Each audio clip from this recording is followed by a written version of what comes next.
संभाजी ब्रिगेडच्या वतीने छत्रपती संभाजी महाराज चौकातील संभाजी महाराजांच्या पूर्णाकृती पुतळ्याजवळ भगवा ध्वजारोहण करून व महामानवांच्या विचारांच्या पुस्तकांचे पूजन करून परिवर्तनवादी शिवगुढी उभारण्यात आली। बहुजन समाज प्रस्थापितांनी लादलेल्या रूढी झुगारून देऊन कात टाकत आहे आणि नवविचारांचे स्वागत करून अंगीकार करत आहे। त्याचेच हे प्रतीक असल्याचे पश्चिम महाराष्ट्र अध्यक्ष श्याम कदम यांनी सांगितले।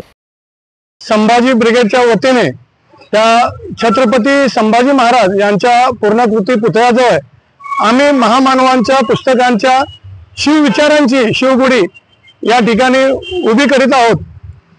पाडवा म्हटले की अनेक पुरातन काळापासून चालत आलेला हा सण आहे। ज्यावेळेस छत्रपती संभाजी महाराज यांची हत्या झाली त्यानंतर या गुढीचं स्वरूप बदललेलं आहे।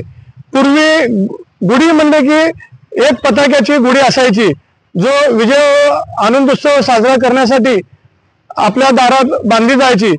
पण ज्यावेळेस छत्रपती संभाजीमध्ये हत्या झाली त्यानंतर हे गुढीचं स्वरूप बदलल्यामुळे आम्ही आज या ठिकाणी संभाजी ब्रिगेडच्या वतीने महामानवांच्या सर्व पुस्तकांचे पूजन करून हे परिवर्तनवादी गुढी या ठिकाणी उभी केलेली आहे। यावेळी संभाजी ब्रिगेडचे पश्चिम महाराष्ट्र अध्यक्ष श्याम कदम, जिल्हाध्यक्ष संभाजीराजे भोसले, जिल्हा संपर्क प्रमुख छत्रगुण माने, शहराध्यक्ष शिरीष जगदाळे, महिला आघाडी जिल्हाध्यक्ष मीनल दास, सुनीता घंटे, माणिक यादव, वशिष्ठ सोनकांबळे, ॲडव्होकेट गणेश कदम, प्रशांत देशमुख, संतोष सुरवसे, यशवंत लोंढे, दिलीप निंबाळकर, पृथ्वीराज सुरवसे, रमेश भंडारी, राजेंद्र माने, लखन पारसे, सतीश वावरे, सिद्धराम सावळे, शेखर कंटेकर, प्रेम भोसले आदी उपस्थित होते।